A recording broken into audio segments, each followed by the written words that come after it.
This is just an informal preview lesson to check out the new Del Mar outdoor maps and try out a few tools.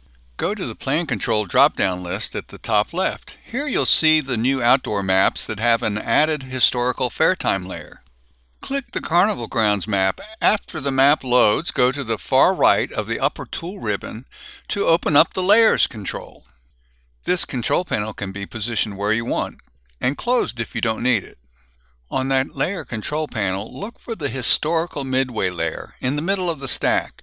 Check the box to make it visible. Now, to navigate your view, to zoom in and out, hold down your control key and scroll your mouse wheel back and forth.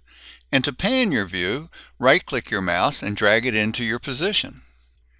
Check and make the historical midway layer visible again and zoom in a little more to start a layout.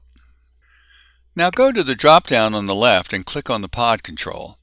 I want to pause the video for just a bit to explain that every booth or object placed in the work area is required to start out as a group, or in tech nerd speak, a data set.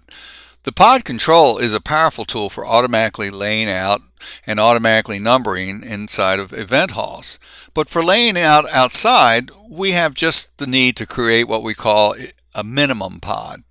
While there are other strategies for starting layouts outside, you'll learn them later. We'll keep it simple and show you how to create this minimum group or pod.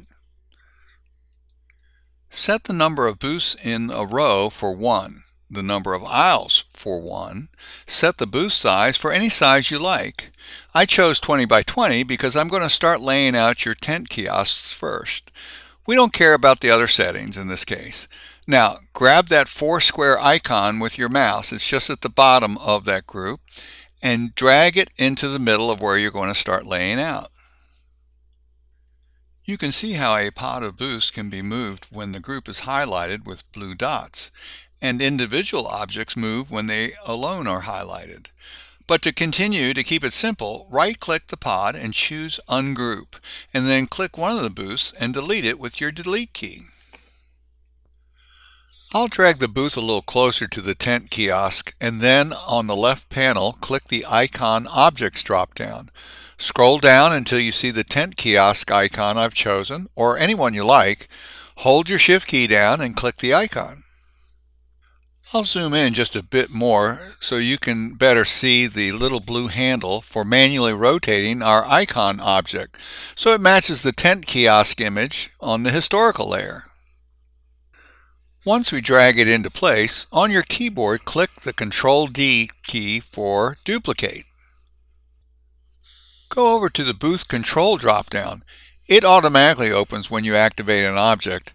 Here you can change the number, create a title, change the size, adjust the rotation, and when you click OK, it changes the object that you've got activated. If you click New, it makes a new booth with those changes. When you use this method, the text optimizes to the size of the object, so you need to go to the right-hand tool customization panel and adjust the font size. So, if we know the size of the nearby bleachers, we can use that New button in the booth control to set the size and add a label that says Bleachers. The New button always puts the edited copy to the lower right of the original. Now, when you drag that rectangle into place, if the rotation isn't quite good enough, you can always use the booth control and the OK to fine-tune that rotation. Now go over to the Icon Object drop-down and pick the bleacher icon, holding down your Shift key and clicking on the icon. Sometimes it will default to a 90-degree rotation, but your booth control remembers the rotation, and you can click there on OK and it will revert back, or you can just rotate it back manually. Rotation, size, and move controls all have fine-tune adjustment capabilities to rotate in fractions of degrees and move adjusted by just inches. Okay, so use the Ctrl-D with the bleacher object active and make your second set.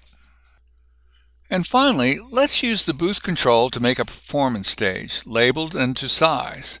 But this time we'll use the customization panel on the right to just use color and a defining outline.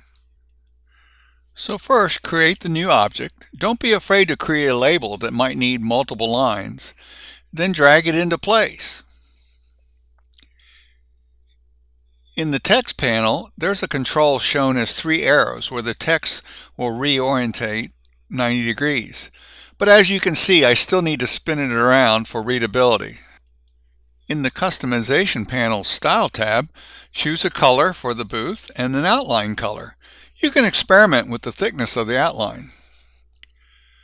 Okay, let's go to the Layer Control and hide the Historic Midway layer by unchecking that visibility box. It won't take long to get comfortable and quick with these tools, but there's lots of different methods and routines to really speed up productivity. The methods today were the most basic to give you a feel for how it works. And everybody develops different approaches to their preferences. We're here to teach you only what you need to complete your tasks.